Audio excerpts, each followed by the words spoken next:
This is the Sony 85mm lens, the standard one, and we use it every day in the business. But why do I recommend this for you? You could be missing out if you haven't got this in your kit.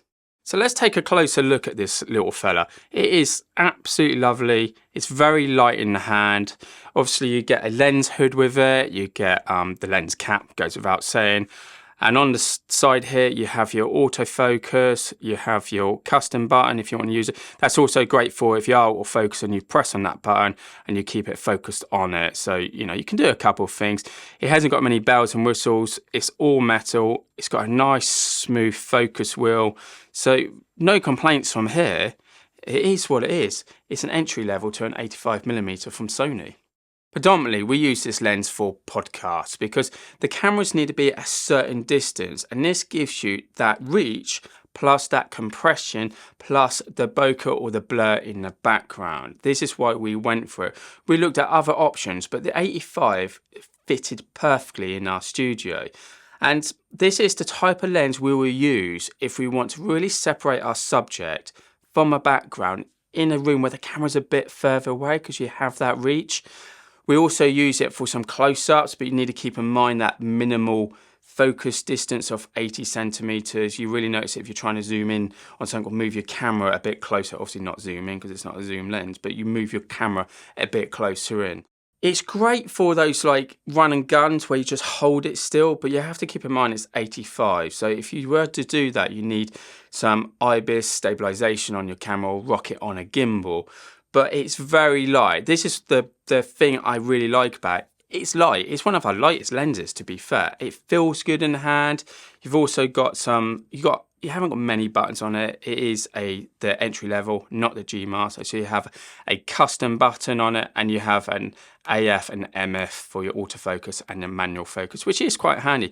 But no aperturing, no bells and whistles. You have to control everything via your camera.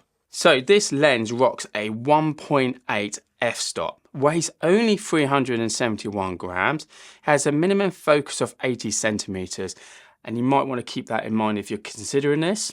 Filter thread of 67mm, and it has a linear motor, which is great because it's very quiet at focusing. There's no noise which comes from this.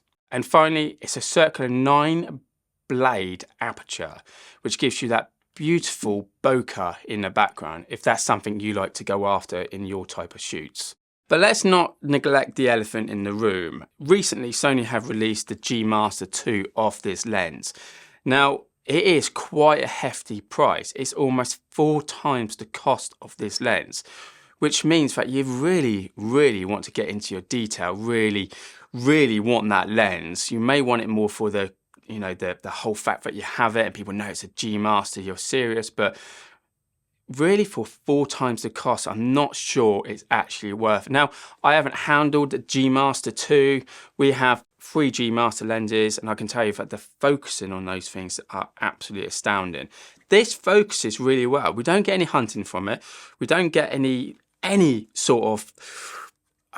complaints from it at all. It is absolutely amazing at focusing. Now, at some point, I'd love to get my hands on a G Master 2 to do a direct comparison.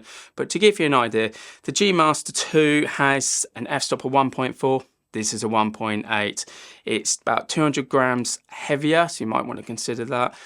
It also has an aperture ring and some more buttons on it, but it will come down to what you're using it for. To me, I'm a bit like, if I'm weighing it up and I need a couple of these, right? This is worth £500 brand new. And if you need 2 of those, that's £1,000. Imagine having 2 of those G Masters. You're talking just short of £4,000. To me, I'm a bit like, that's a bit too steep.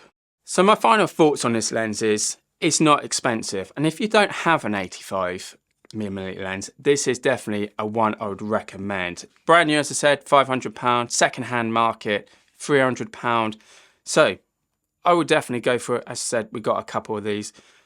Love to know your thoughts. If you have a G Master 2, please comment below. Let me know what it's like. If you've rocked one of these, what are your thoughts on it? And as always, guys, would love to subscribe, encourage us to create more of this content and share our thoughts and our experiences. And if you love this video, you might want to check out the 70 to 200mm G Master lens, which I have a review coming up just now. Take care.